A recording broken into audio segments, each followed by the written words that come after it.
bienvenidos sean todos a la Iglesia Cristo Jerusalén. Nuestra iglesia está ubicada en la calle 27 K13, en la primera sección de la urbanización Santa Juanita. Aquí estamos a la orden. Nuestros pastores son el pastor Jorge Ortiz, la pastora Wanda Meléndez. Estamos aquí en la nave principal, ¿verdad? Y también estamos transmitiendo por Facebook.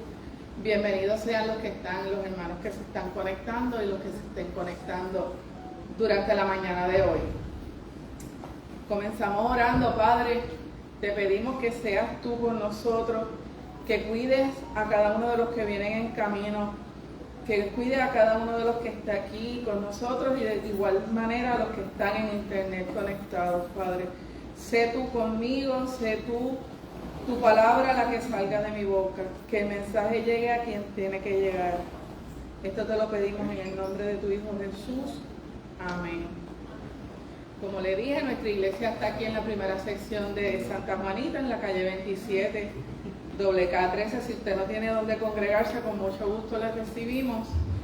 Y si desea también recibir discipulado, puede pasar, acercarse, escribirnos, nos llama y nosotros nos encargamos de, junto con el pastor, ¿verdad?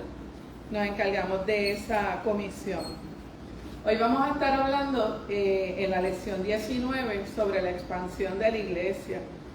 En la lección anterior hablamos sobre la iglesia primitiva y las situaciones que se dieron en un principio cuando esa iglesia comenzó a crecer. Comenzó a crecer de una manera, ¿verdad?, que prácticamente en otro momento dirían se salió de control, pero el Señor, como todo lo sabe y todo lo puede y todo está dentro de su plan divino, fue preparando a las personas, a los discípulos, para que siguieran llevando la palabra y fueran seleccionando a unos primeros diáconos, ¿verdad?, unos primeros hombres que iban a continuar haciendo otras obras, que se iban a ir estableciendo otros ministerios. Nos dio el ejemplo de Esteban, que trabajó, ¿verdad?, identificaron esa necesidad de las viudas que no les estaba llegando los alimentos ni se estaban supliendo sus necesidades. Y Esteban fue uno de esos primeros seleccionados junto con otros 6. Hoy vamos a estar, como les dije, hablando sobre la expansión de la iglesia.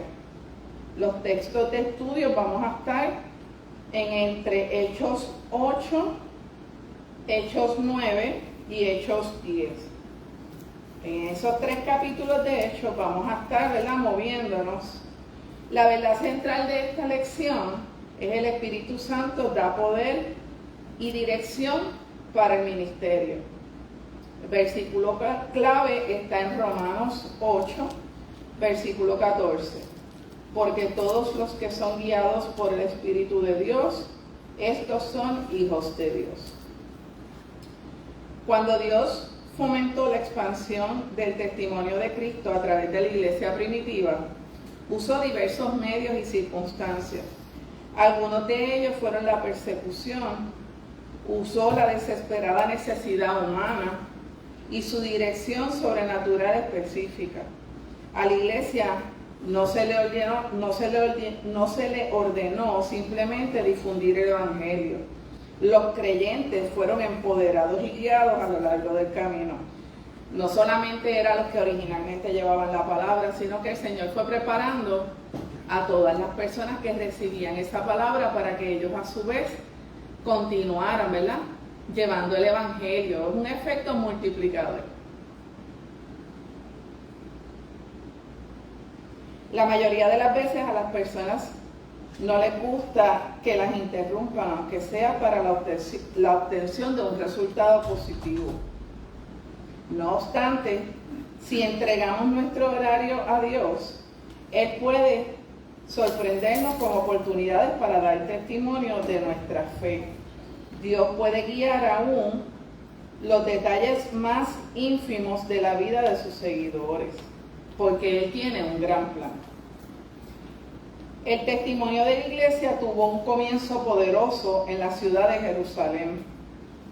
El derramamiento del Espíritu Santo en el día de Pentecostés había ocasionado salvación de 3,000 personas, a las que más tarde se unieron muchas más, Sin embargo, esto fue solo el comienzo.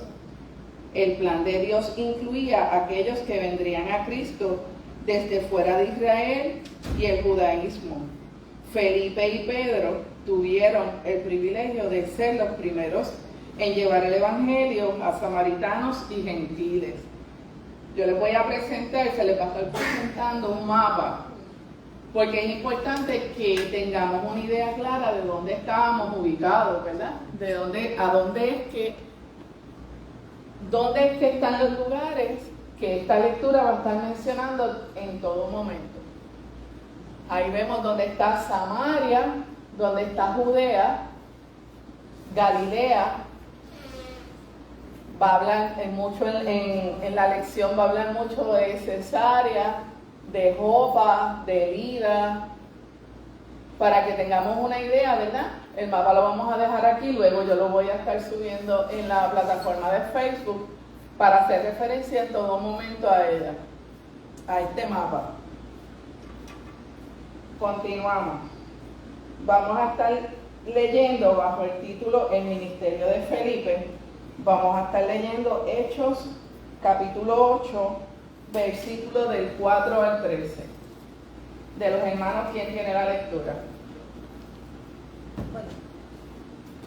Permíteme un momento, deja que te lleven el micrófono.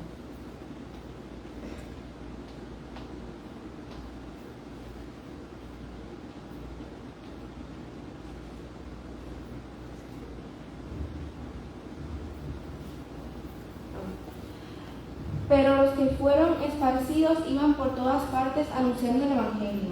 Entonces Felipe descendió a la ciudad de Samaria, les predicaba a Cristo, y la gente unánime escuchaba atentamente las cosas que decía Felipe, oyendo y viendo las señales que hacía, porque de muchos que tenían espíritus inmundos salían estos dando grandes voces, y muchos paralíticos y cojos eran sanados. Así que había gran gozo en aquella ciudad. Pero había un hombre llamado Simón, que antes ejercía la magia en aquella ciudad, y había engañado a la gente de Samaria, haciéndose pasar por algún grande. A este oían atentamente todos, desde el más pequeño hasta el más grande, diciendo: este es el gran poder de Dios. Y les estaban atentos porque con sus artes mágicas les habían engañado mucho tiempo. Pero cuando creyeron a Felipe, que anunciaba el evangelio del reino de Dios y el nombre de Jesucristo, se bautizaban hombres y mujeres. También creyó Simón mismo, y habiéndose bautizado, estaba siempre con Felipe, y viendo las señales y grandes milagros que se hacían, estaba atónito. Amén. Gozo en la ciudad, era lo que se experimentaba. El Evangelio tiene poder para cambiar su vida y la vida de todas las personas a quienes le testifiquen. Felipe experimentó este poder en Samaria al compartir a Cristo y recibir una bendición sobrenatural. Dios y el Evangelio siguen siendo los mismos hoy. Quienes apedrearon a Esteban, cuando hablamos de Esteban en la lección anterior, persiguieron a la iglesia no anticiparon que los creyentes dispersos llevarían el mensaje, ese mensaje de Jesucristo que ellos habían recibido.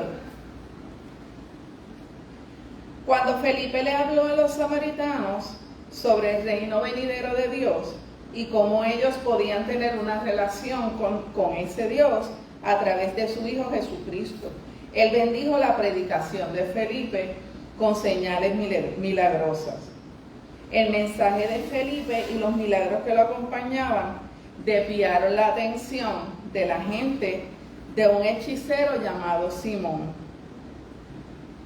En el versículo 10 se sugiere que los samaritanos creían que el poder de Simón provenía del Dios mismo. Sin embargo, la mentira de Satanás se rompió cuando los samaritanos creyeron en el Evangelio. Simón mismo se hizo creyente. Aunque más tarde fuera reprendido por el apóstol Pedro por intentar comprar el poder de Dios para sus propios propósitos. Esos milagros que fueron surgiendo en Samaria, en la medida en que se fue llevando la palabra, esos milagros fueron los que llevaron el verdadero gozo al pueblo.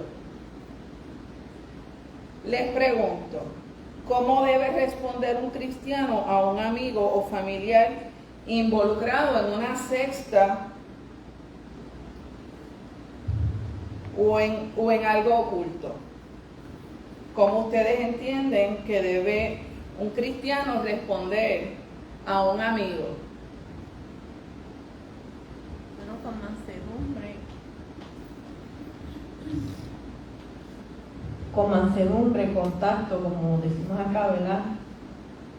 Y teniéndole respeto a la persona, enseñándole lo que dice la palabra, lo que agrada a Dios y lo que no agrada a Dios. De ahí en adelante, uno se lo pone en las manos del Señor para que el Espíritu Santo de Dios lo convenza. Amén. Porque nosotros no somos los que convencemos, es la palabra de Dios. Amén. Para eso Jesús, ¿verdad? Dios nos dejó el Espíritu Santo porque es el que nos va a servir de guía y Él es el que se encarga de convencer. Nuestra comisión es llevar la palabra. ¿Alguien más que quiera aportar? ¿Cómo enfrentarías, cómo le hablarías a una persona, a un amigo que pertenezca a una secta, que haga actos ocultos? Lourdes.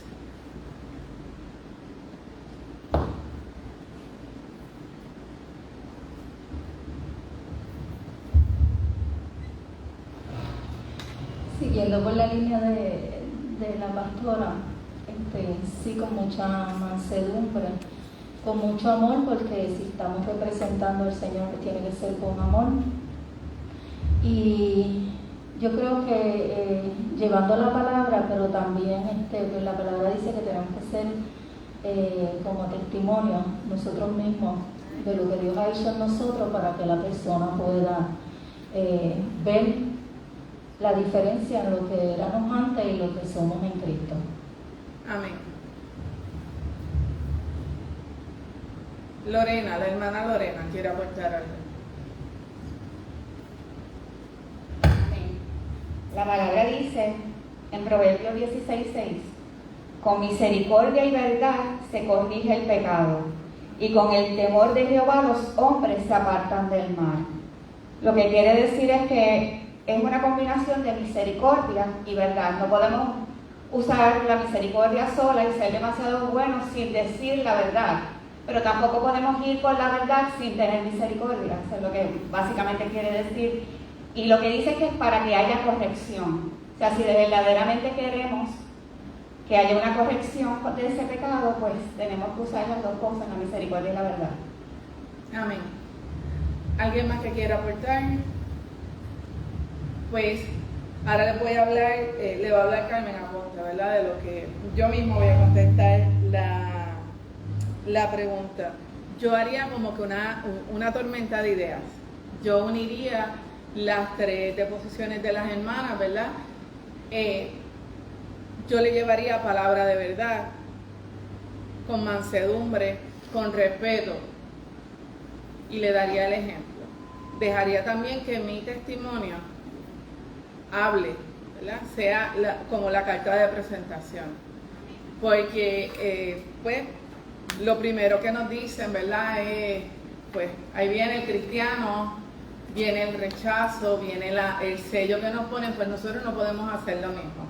Nosotros debemos tratar a los demás con respeto, aunque entendamos, sepamos, tengamos la convicción de que están cometiendo un error, de que están en pecado. Porque como bien dice la pastora, no soy yo la que voy a convencer, es el Espíritu Santo el que tiene que. Y si usted no va con mansedumbre y respeto, no va a venir el Espíritu Santo. No, porque no es una representación del Señor y ya ahí se perdió la oportunidad. Se cierra la comunicación. Se cierra la comunicación, es correcto. Cuando se junta, se cierra. Amén. Vamos a continuar. Bajo el tema gozo en el desierto, vamos a estar leyendo Hechos capítulo 8, versículos 26 al 40.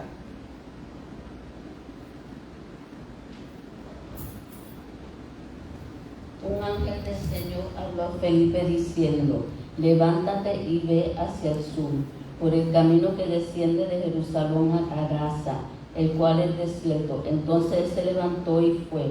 Sucedió que un etíope inicuo, funcionario de Candace, reina de Etíope, el cual estaba sobre todos sus tesoros y había venido a Jerusalén para adorar, volvió sentado en su carro y leyendo al profeta Isaías.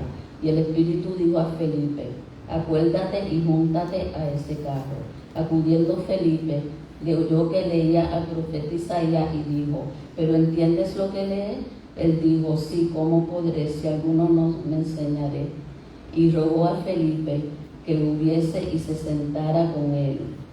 El pasaje de la Escritura que leía era este: como oveja a la muerte fue llevado, y como cordero mudo delante del que lo trasquila, así no abrió su boca. En su humillación no se le hizo justicia, mas su generación, ¿quién la contará? Porque fue quitada la tierra a su vida. Respondiendo el inicuo dijo a Felipe: te ruego que me digas, ¿quién dice el profeta esto? ¿De sí mismo o de algún otro? Entonces Felipe, abriendo su boca y comenzando desde esta escritura, le anunció el evangelio de Jesús. Y yendo por el camino, llegaron a cierta agua, y dijo el inicuo: aquí hay agua, ¿quién impide que yo sea bautizado? Felipe dijo: si cree que de todo corazón, bien puedes. Y respondiendo dijo: creo que Jesucristo es el Hijo de Dios. Y mandó parar el carro, y descendieron ambos en el agua, Felipe y el inicuo, y le bautizó. Cuando subieron del agua, el Espíritu del Señor arrebató a Felipe, y al inicuo no lo vio más, y siguió gozoso su camino. Pero Felipe se encontró en Azoto, y pasando anunciaba el evangelio en todas las ciudades, hasta que llegó a Cesarea. Amén. Gozo en el desierto. ¿Se referirá ese gozo al acto final que se dio cuando Felipe bautizó al eunuco? Nos tenemos que seguir refiriendo al eunuco como el eunuco, porque no tenemos el nombre, ¿verdad?, de este gentil. Dios obró un poderoso despertar en la ciudad de Samaria, cuando Felipe predicó a Cristo a muchos. Sin embargo, Dios estaba igualmente interesado en la salvación de un individuo solitario en un lugar remoto, llamando a Felipe a dejar su ministerio en Samaria. Dios lo reunió con un hombre que estaba listo para escuchar y responder la palabra de Dios. Dios tenía otra tarea. Envió un ángel para que lo guiara a un camino desértico entre Jerusalén y Gaza. Estamos hablando entre Jerusalén.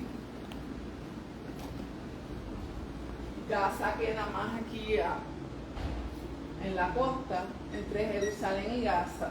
En esa área desértica era fue a donde el ángel guió a Felipe, ¿verdad?, en esta nueva comisión.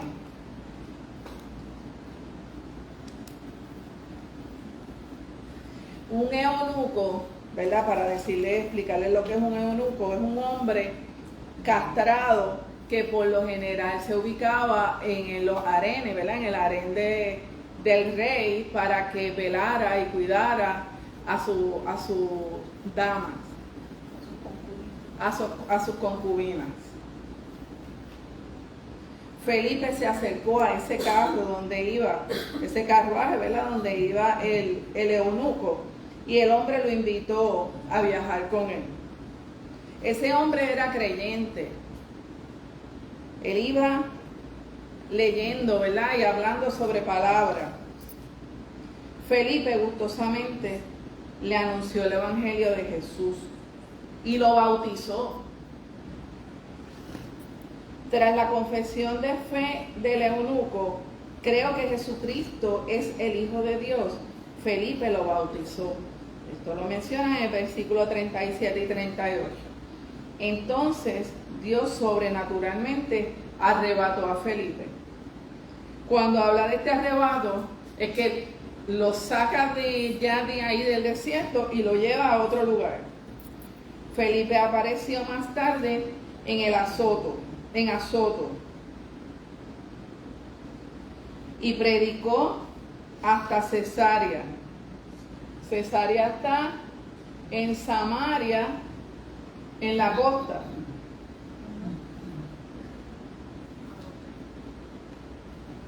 Porque es importante escuchar la dirección de Dios diariamente. Reflexionemos sobre esto. Porque es importante escuchar la dirección de Dios diariamente. ¿Qué Dios hizo con Felipe? Lo tenía en un ministerio. Identificó a un hombre solitario, que iba solitario y que iba a pasar por el desierto. Y que era creyente y creía en Dios, pero no había hecho profesión de fe, no había sido bautizado. ¿Y qué hizo Dios? Lo movió allá. Si Felipe no hubiese estado atento, si no hubiese estado en comunión, si no hubiese estado en contacto, metido en esa relación con Dios, Felipe hubiese escuchado ese mensaje. ¿Hubiese podido seguir claramente esa dirección? Por eso debemos siempre estar atentos a las directrices y a escuchar la voz de Dios o a ver sus señales. Pero eso lo logramos metiéndonos con el Señor cada día. Que nuestra relación con Él sea más íntima cada vez. Y así, cuando nos dé direcciones o nos dé señales, las vamos a reconocer.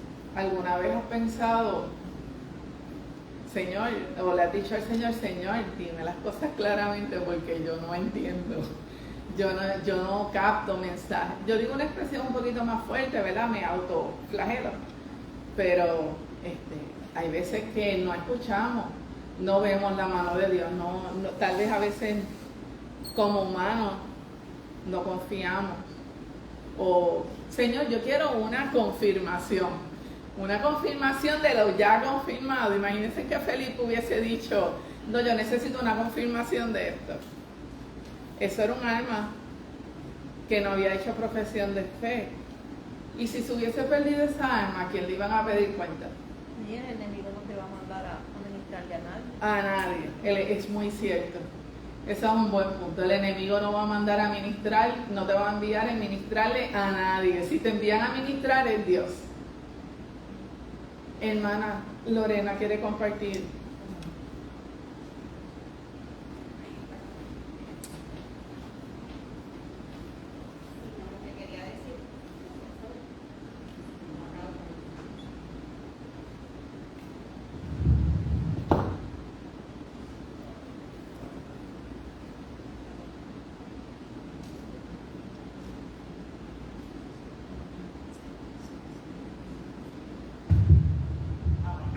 ¿Escucha?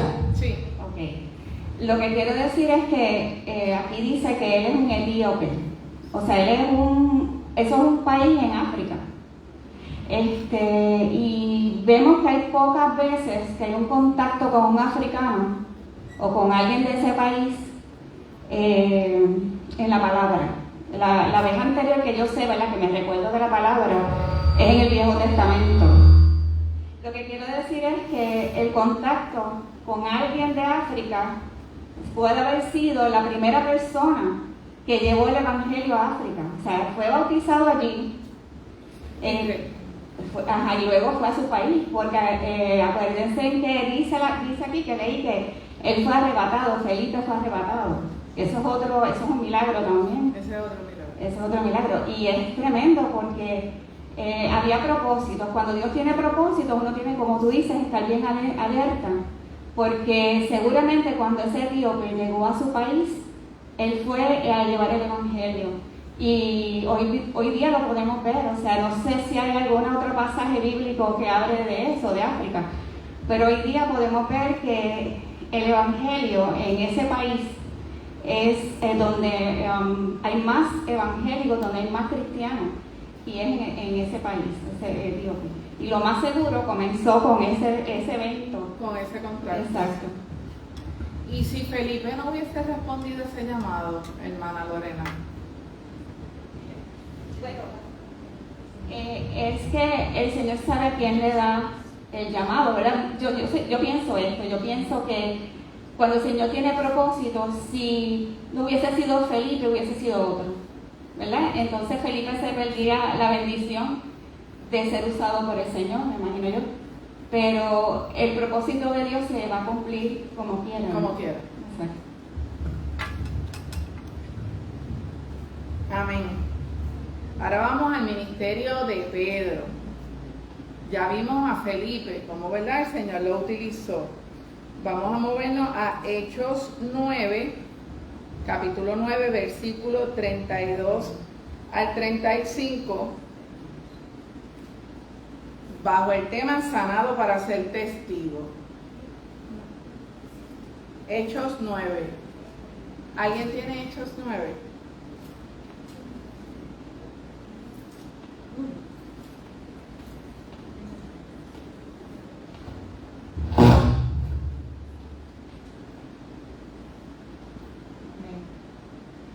Aconteció que Pedro, visitando a todos, vino también a los santos que vivían en Lida, y halló allí a uno que se llamaba Eneas, que hacía 8 años que estaba en cama, pues era paralítico. Y le dijo Pedro: Eneas, Jesucristo te sana, levántate y haz tu cama. Y enseguida se levantó. Y le vieron todos los que habitaban en Lida y en Sarón, los cuales se convirtieron al Señor. Amén. Amén.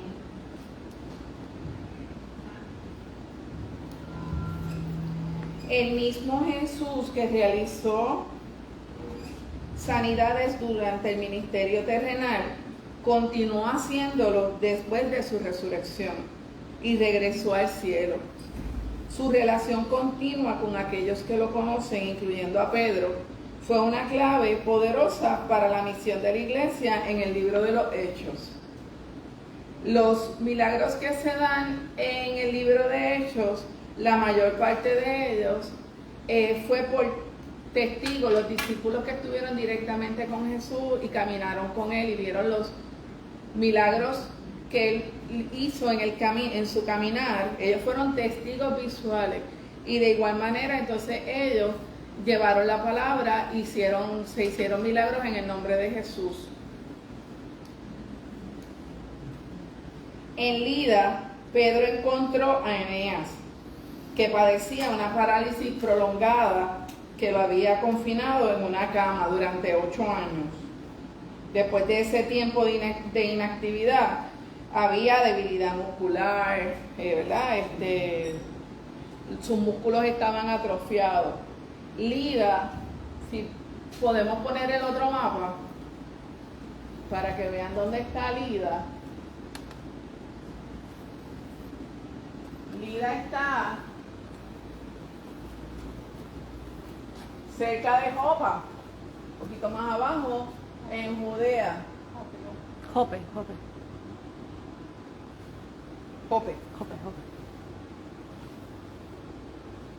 Ya viendo dónde está Lida, luego les voy a presentar, ¿verdad? Vamos a discutir un poquito ese mapa porque se ven las rutas que cada uno de ellos siguió. Está sumamente interesante el mapa. El mapa nada más es la lección. Cuando Jesús le ordenó a un paralítico que se levantara, recogiera su estera y fuera a casa, eso se presenta en Mateo capítulo 9, versículos del 1 al 8, Pedro estaba presente. Aquí Pedro anunció la acción sanadora de Jesús a Eneas y le ordenó que se levantara. Ya Pedro había sido testigo del milagro de Jesús, ¿verdad? Que Jesús hizo, y él hizo lo mismo en el nombre de Jesús, hizo lo mismo con Eneas. En el libro de Hechos registra la salvación de personas, familias y grupos de personas. Dios usó la sanidad de Eneas para atraer a toda la población de la ciudad de Lida, así como de Sarón, a una relación con él. Jesús es el mismo ayer, hoy y por los siglos.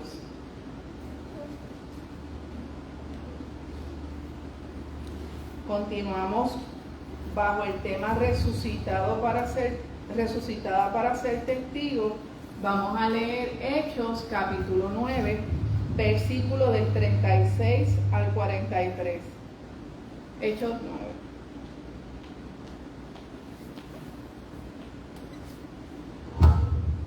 Había entonces en Jope una discípula llamada Tabita, que traducido quiere decir Dorcas. Esta abundaba en buenas obras y en limosnas que hacía. Y aconteció que en aquellos días enfermó y murió. Después de lavada, la pusieron en una sala. Y como Lida estaba cerca de Jope, los discípulos, oyendo que Pedro estaba allí, le enviaron 2 hombres a rogarle: no tardes en venir a nosotros. Levantándose entonces Pedro, fue con ellos, y cuando llegó, le llevaron a la sala, donde le rodearon todas las viudas, llorando y mostrando las túnicas y los vestidos que Dorcas hacía cuando estaba con ella. Entonces, sacando a todos, Pedro se puso de rodillas y oró, y volviéndose al cuerpo, dijo: Tabita, levántate. Y ella abrió los ojos, y al ver a Pedro se incorporó, y él, dándole la mano, la levantó. Entonces, llamando a los santos y a las viudas, la presentó viva. Esto fue notorio en toda Jope, y muchos creyeron en el Señor. Y aconteció que se quedó muchos días en Jope, en casa de un cierto Simón curtidor. Amén. Cuando unos creyentes acudieron a él luego de la muerte y prematura de una amiga de todos, Pedro supo qué hacer. Después de 3 años andando con Cristo, antes de su muerte y resurrección, Pedro sabía que una respuesta adecuada a la crisis incluiría un tiempo que sería oración, aunque breve. La noticia del ministerio de Pedro en Lida había llegado a los creyentes de Jope. Ellos les rogaron que viniera pronto. En Jope vivía Tabita, también conocida como Dorcas. Ella era creyente, hacía buenas obras y ayudaba a los pobres y a las viudas. Cuando una enfermedad le quitó la vida, los creyentes prepararon su cuerpo para la sepultura, pero también creyeron que Dios podía hacer lo imposible. Pedro se encontró con personas que habían sido tocadas por la bondad de Tabita. Las viudas le mostraron sus túnicas y otras ropas que ella le había hecho. Pedro envió fuera de la habitación a todos. Ante la realidad de la muerte y la desesperación de quienes amaban a Tabita, Pedro se arrodilló y oró. Luego dijo a la discípula, aún muerta, que se levantara. Ella abrió sus ojos, lo vio y se sentó. Pedro la ayudó a levantarse y luego bendijo a las viudas que se habían reunido, devolviéndole a quien tanto amaban. Este milagro tocó a creyentes y a no creyentes, tocó a todos en la ciudad.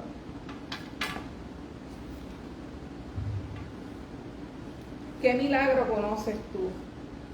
¿Conoce usted que está en Facebook? ¿Conoce de algún milagro, ha visto algún milagro? ¿O sabe de algún milagro que haya tocado su vida? Que lo haya hecho crecer, que lo haya hecho acercarse más a Dios. Pastora.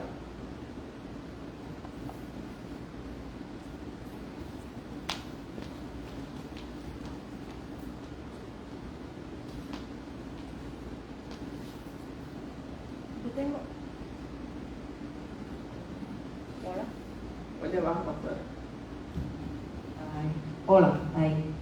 Yo tengo muchos milagros que el Señor ha hecho conmigo porque Dios ha sido más que misericordioso conmigo. Yo no lo merezco, pero el Señor, así como con todos nosotros, ha tenido misericordia. Cuando yo era joven y rebelde, un tiempo atrás, yo llegué a tomar un pote de pastillas y cuando me llevaron al hospital mi cuerpo no respondía al lavado de estómago. Y después de muchas horas, el Señor se apareció a mi cuarto y me tomó de la mano y me dijo: aunque estés en el valle de sombra o de muerte, no temas, yo estoy aquí contigo. Y ahí yo pude reaccionar y darme cuenta de lo que yo había hecho con mi vida. Y me arrepentí, le pedí perdón al Señor y ahí comencé a vomitar. Luego, cuando me caso, al pasar los años, tengo a Jorgito, mi primer hijo. En el primer mes me daba visera con una fiebre bien alta y el médico me dice: tienes que hacer una decisión porque tu bebé puede nacer mongoloide o sin un órgano por las fiebres tan altas que te dieron. Voy a una oficina de planificación familiar y allí sale el médico con los guantes ensangrentados. La secretaria me dice: ya probaste que puedes ser madre. Y el médico me dice: esto es una operación de 30 minutos, 200 con anestesia y 100 sin anestesia. A los 30 minutos te puedes ir a trabajar. Me estaba hablando de aborto y yo dije: pero si yo vine por una orientación, porque para aquel entonces estaba en Puerto Rico la nueva técnica de sacarle el líquido de la barriga a la mamá para ver si el bebé... La biosíntesis. Eso, para ver si el bebé venía sin problemas. Cuando yo me levanté de ahí, el Señor me dio una convicción de que si Él me conocía, Él sabía que yo iba a tener la fuerza y la capacidad de poder tener un bebé retardado, saber cómo cuidarlo y eso. Y como el Señor sabía que yo no podía, pues yo dije: mira, yo sé que el Señor me va a dar mi hijo sano. Y me dio convicción de que era varón y que iban a ser sanos. Las mismas palabras el Señor se las dijo a Jorge en Alemania y a mi mamá acá en Bayamón. 3 confirmaciones. Mi hijo nació sano, gracias al Señor, y lo estuvieron chequeando hasta el año y pico y siempre salía adelantado. Se graduó de universidad con honores, gloria al Señor. Cuando a los 6 meses de tener Jorgito quedé embarazada de Noelia y jugando bowling se me rompió la muñeca, este huesito redondo de aquí de la izquierda se me rompió y los otros huesos se me rompieron al inverso. El médico, que hacía 30 minutos me había dicho que estaba embarazada, que yo no lo podía creer porque yo me estaba cuidando, me dice: señora, ¿pero qué pasó? Y dice: ayúdeme. Cuando sacan placa al otro día, porque era un 4 de julio, no me puedo olvidar de esa fecha, al otro día el médico saca placa y me dice: la mano ya no la va a poder volver a cerrar ni hacer fuerza con esa mano. El hueso no va a quedar directo, completo, así derecho, volver a encajar, porque la forma en que se partió los huesos, pues yo voy a hacer lo posible. Me tuvieron con yeso y a los 3 meses Cuando yo escuché ese resultado, me fui a casa a orar y dije, Señor, yo tengo abuelito, no sé casi inglés, alemán mucho menos. Los hermanos viven a 3 horas de aquí. Yo necesito que tú me ayudes. Perdóname, Señor, porque yo no quería aceptar que estaba embarazada. Yo pensaba económicamente cómo vamos a cuidar a un bebé cuando no tenemos solamente para uno. Y el Señor me hablaba por diferentes personas, no tengas temor, el Señor te va a suplir, que es todo. Pues esa tarde, bajo coraje, yo dije, Señor, ¿cómo tú pudiste permitir que esto a mí me sucediera cuando tú sabes que económicamente no podemos? Y yo me estaba cuidando. Y entonces entro en esa controversia, ¿verdad? Porque tener un bebé cuando uno no lo planifica, pues son situaciones que traen crisis. Y el Señor me hizo entender que Él estaba en el asunto. Y entonces comencé a tomar leche. Y dije, Señor, como yo sé que tú me has perdonado porque realmente yo estoy arrepentida, yo te pido que el calcio que hay en esta leche une esos huesos que el médico dice que no se van a poder unir. Y comencé a tomar leche por la mañana, mediodía, por la tarde y por la noche. Y en cuestión de 3 meses, cuando vuelvo otra vez a la cita, el médico declaró que él no entendía que en sus 20 y pico de años como médico nunca había visto que unos huesos unieran tan perfectamente que apenas se notaba dónde había sido roto. Y yo le doy la gloria al Señor porque Dios tuvo misericordia conmigo, que yo no la merecía. Amén. Mi milagro se llama Francisco, pero ese milagro se lo cuento, se lo digo, se lo relato con un poquito más de tiempo, ¿verdad? Pero se llama Francisco. Y llevo 15 años con un hijo que cada día que lo veo, digo gracias, Señor. Porque el plan del Señor era que mi hijo era el que me iba a traer a mí al Evangelio. Y contra viento y marea yo siempre dije, yo lo voy a tener, contra todo pronóstico. Y luego entramos en detalle, yo lo voy a tener. Me ofrecieron la miosintesis para que tomara una decisión más clara y yo dije, no, yo lo voy a tener. Dios me prometió un hijo y a mis 37 años quedé embarazada sin planificarlo. Y en unas situaciones difíciles, y aún así yo decidí tenerlo. Ya yo estaba apartada, llevaba mucho tiempo apartada, pero en los planes de Dios estaba que Él me trajera. Cuando él tenía 8 años fue Francisco quien me trajo a mí al Evangelio. Fue él el que vino a la iglesia, comenzó a venir a la iglesia con la hermana Denise Lucas y todos los Lucas. Y un día me dijo, mami, Denise no me viene a buscar hoy, yo quiero que tú me lleves. Y desde ese día estoy aquí. Así que el plan de Dios es perfecto. Continuamos. Vamos a la tercera parte. Los gentiles reciben al Espíritu Santo. Vamos a estar leyendo Hechos 10, versículos 1 y 2, que lo tiene Isaías, el hermano Isaías, bajo el tema aceptados de todas las naciones, lo que estaba hablando Lorena.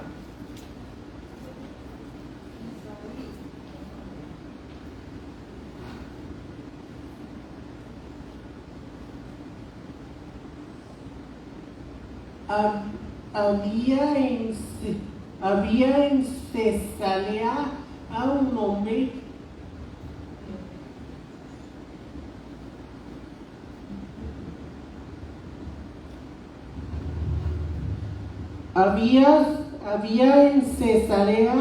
hombre llamado Cornelio, centurión de la compañía llamada la italiana piadoso y temeroso de Dios con toda su casa, y que hacía muchas limosnas al pueblo y oraba a Dios continuamente. Amén. Continuamos ahora en Hechos 10, versículos 19 y 20.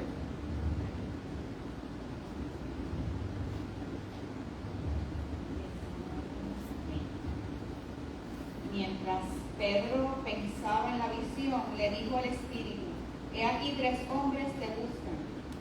Levántate pues y desciende y no dudes de ir con ellos, porque yo los he enviado.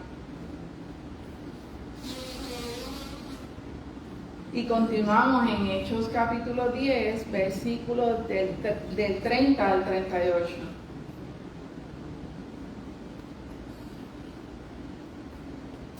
Hechos 10, versículos del 30 al 38.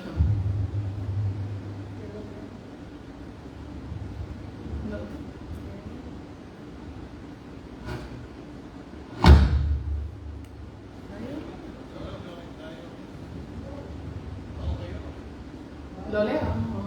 ¿Lo tienen? Amén. Ok. El hermano Jorge lo va a leer. Entonces Cornelio dijo: hace 4 días en esta hora ya estaba en ayunas, y a la hora novena, mientras oraba en mi casa, vi que se puso delante de mí un varón con vestido resplandeciente y dijo: Cornelio, tu oración ha sido oída y tus limosnas han sido recordadas delante de Dios. Envía pues a Jope y haz venir a Simón. Él tiene por sobrenombre Pedro, el cual mora en casa de Simón, un curtidor, junto al mar, y cuando llegue él te hablará. Así que luego envié por ti y tú has hecho bien en venir. Ahora pues, todos nosotros estamos aquí en la presencia de Dios para oír todo lo que Dios te ha mandado. Entonces Pedro, abriendo la boca, en verdad comprendo que Dios no hace excepción de personas, sino que toda la nación se agrega de él, le teme y hace justicia. Dios envió el mensaje a los hijos de Israel, anunciando el evangelio de la paz por medio de Jesucristo. Este es el Señor de todos. Vosotros sabéis que lo que se divulgó por toda Judea, comenzando desde Galilea, después del bautismo que predicó Juan, como Dios ungió en el Espíritu Santo los poderes a Jesús de Nazaret, y como éste anduvo haciendo bienes y sanando a todos los oprimidos por el diablo, porque Dios estaba con él. Amén. Dios no hace acepción de personas. A unos 48 kilómetros al norte de Jope estaba Cesarea, la podemos ver en el mapa, nombrada en honor a Augusto César. Era el cuartel general de las fuerzas romanas que entonces ocupaban Israel, incluido un centurión llamado Cornelio. En el versículo 2 se describe a Cornelio y a su familia como piadosos, temerosos de Dios, con toda su casa. En el Nuevo Testamento esto se refiere a los gentiles que creían en un solo Dios y respetaban las enseñanzas morales y éticas de los judíos. Sin embargo, no se habían convertido plenamente al no circuncidarse ni seguir las leyes dietéticas judías. Pedro se enteró de cómo Dios le había llevado allí.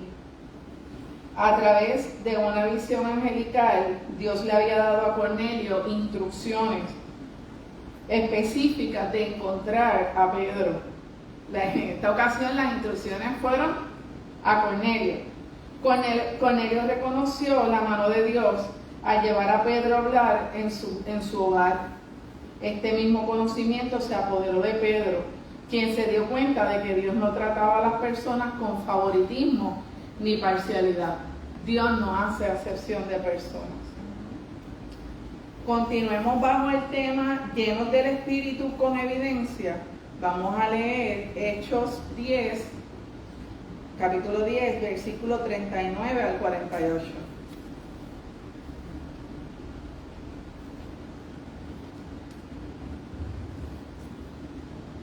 Y nosotros somos testigos de todas las cosas que Jesús hizo en la tierra de Judea y en Jerusalén, a quien mataron colgándole en un madero. A este levantó Dios al tercer día e hizo que se manifestase, no a todo el pueblo, sino a los testigos que Dios había ordenado de antemano, a nosotros que comimos y bebimos con él después que resucitó de los muertos. Y nos mandó que predicásemos al pueblo y testificásemos que Él es el Dios, que Dios ha puesto por juez de vivos y muertos. De este dan testimonio todos los profetas, que todos los que en Él creyeren recibirán perdón de pecados por su nombre. Mientras aún hablaba Pedro estas palabras, el Espíritu Santo cayó sobre todos los que oían el discurso. Y los fieles de la circuncisión que habían venido con Pedro se quedaron atónitos de que también sobre los gentiles se derramase el don del Espíritu Santo, porque los oían que hablaban en lenguas y que magnificaban a Dios. Entonces respondió Pedro: ¿pues acaso alguno puede impedir el agua para que no sean bautizados estos que han recibido el Espíritu Santo, también como nosotros? Y mandó bautizarles en el nombre del Señor Jesús. Entonces le rogaron que se quedasen por algunos días. Amén. Cuando Dios abrió la puerta de la fe a los gentiles, surgieron preguntas y hubo oposición para asegurar a los primeros creyentes que procedían del judaísmo que Él aceptaba a los gentiles en su familia del pacto. Dios derramó su espíritu sobre ellos pública e inequivocadamente. Pedro testificó de haber sido testigo directo del ministerio terrenal de Jesús, ¿verdad? Porque él caminó con Jesús durante 3 años.